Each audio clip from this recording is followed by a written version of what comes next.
Spooky season is here, and if you're like me, you're looking for that perfect mix of creepy, kooky, and kid-friendly to kick off your Halloween movie marathon. Today I'm counting down my top 10 kids' horror movies. This is mostly for us adults who still remember staying up way too late and watching these movies on VHS or cable TV. So whether you're planning a family movie night introducing the next generation to your childhood favorites, or like me and you're just chasing nostalgia, I've got you covered.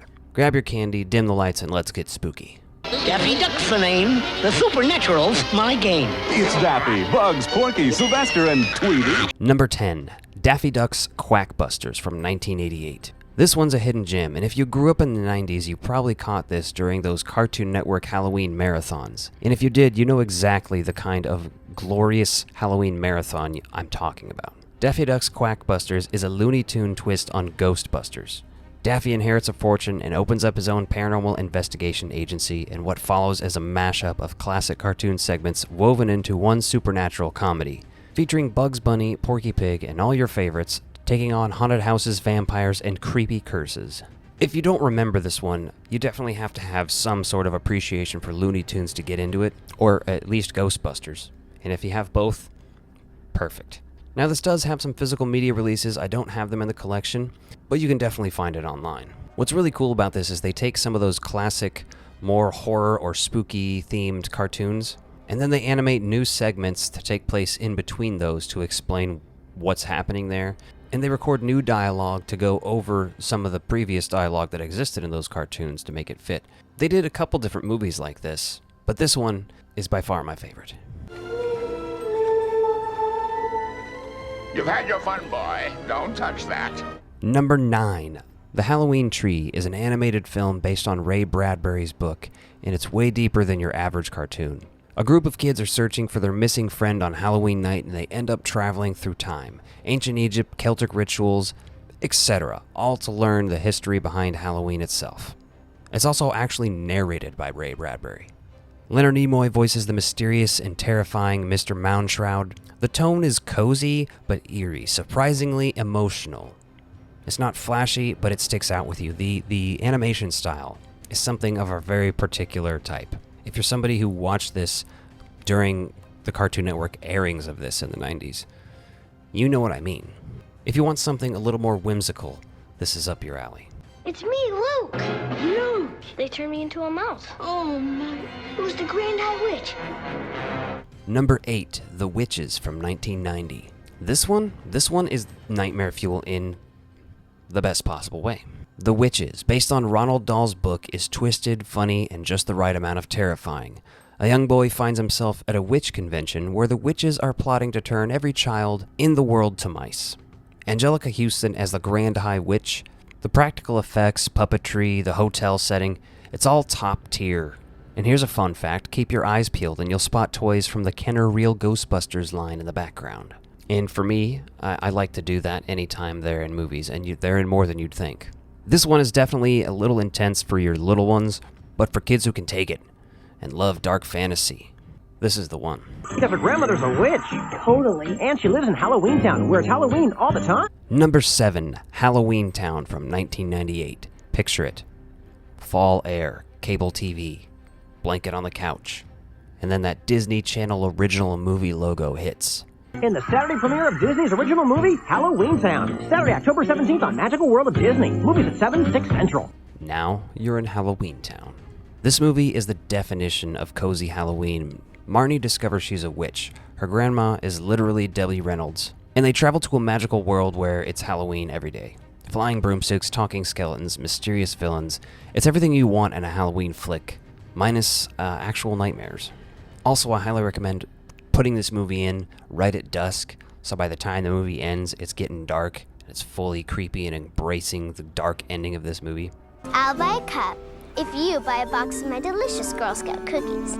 Are they made from real Girl Scouts? Number 6, The Addams Family from 1991.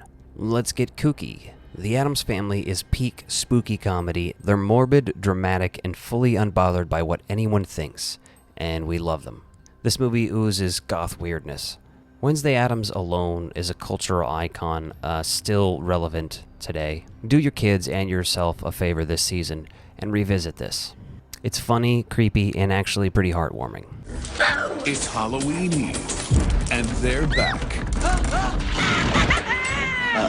Number 5, Hocus Pocus from 1993. You knew this was coming, Pete. Hocus Pocus is Halloween royalty. Do I even need to explain it? No, but I will. The Sanderson sisters, chaotic witch queens brought back on Halloween night by the candle of the black flame.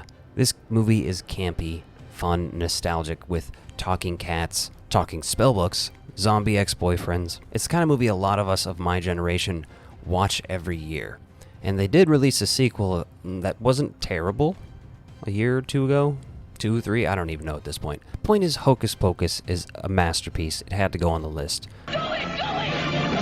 Wolfman's gone mad. Number 4, Monster Squad from 1987. For the inexperienced, this is a deep cut. Monster Squad brings all the classic Universal monsters, Dracula, Wolfman, the Mummy, Frankenstein's monster, into a small-town setting against a group of wise-cracking kids. It's pretty much Abbott and Costello meets Frankenstein, combined with The Goonies. It's got scares, action, and some surprisingly heartfelt moments. It's a little edgier for sure, but this is perfect for like 9 to 13-year-old range. If you grew up in the 80s or just love that era of kid-powered monster movies, this one deserves a spot on your October watch list.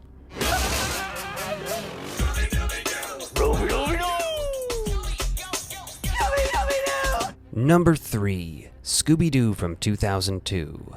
The live-action Scooby-Doo movie is everything you want in a spooky comedy. Side note, I will say you can replace this with any Scooby-Doo animated movie as well. It will suffice. They are all pretty magical. In this one, Mystery Inc. reunites to investigate strange events at a tropical resort. Spoiler, the monsters are real this time, which we've seen before in Scooby-Doo movie plots. It's kind of like a thing they were doing for a while. But this movie's got secret cults, body-snatching hijinks, and incredible casting. Matthew Lillard as Shaggy is still one of the most iconic castings of all time. It's campy, colorful, and fun for all ages, plus it's packed with that early 2000s energy. It's nostalgic at this point. I saw this movie in theaters, and I will say, I think the cult audience that's grown for this movie has grown even more for the second movie. Add that one to the list as well. Guess who's back? It's Ernest P. Worrell. Number 2, Ernest Scared Stupid from 1991. This one is pure Halloween nonsense, and I love it. Ernest Scared Stupid is probably the weirdest movie on this list, but it might be the most fun. Ernest, of course played by Jim Varney, accidentally releases a gross troll who turns kids into wooden dolls, and the only way to defeat it? Milk in squirt guns. It's glorious. Also, fun trivia, some of the troll costumes were reused from Killer Clowns from Outer Space. And yeah, I'm the person who brings that up every single time I watch this movie. The movie's goofy, a little scary, and very much full of heart. This is peak Ernest. Like, Ernest Scared Stupid and Ernest Saves Christmas are the best Ernest movies as far as I'm concerned. I rewatch them both every year at seasonally appropriate times. Now, I don't know if kids of this generation will get much out of these movies. I really don't. But that's just because I don't have kids of my own. Maybe I can force my brother's kids to watch these movies. There's a girl on my bed. Yes! Hi? Number 1, Casper from 1995. And finally, we end with the sweetest ghost of all time, Casper, who's also somehow Devon Sawa. This movie hits every emotion. Yeah, it's a ghost story, but it's also about grief, friendship, trying to move on. It follows a young girl played by Christina Ricci moving into a haunted mansion with her dad, and they meet Casper, a lonely ghost who just wants a friend, except he kind of also wants to be more than friends with her. It's full of all of the Halloween charm without getting too scary. Although I will say it is a little existential. Like, as a kid, I didn't find it super sad, but watching it now, I'm like, dear God, I'm feeling things. It's a perfect way to end a spooky movie marathon. A little heart, a little haunting, and it's packed with nostalgia at this point. Let me know in the comments below, which of these movies did you grow up with, and what are you planning to watch this season? And if you like this video, be sure to check out this one and hit that subscribe button. Happy Halloween.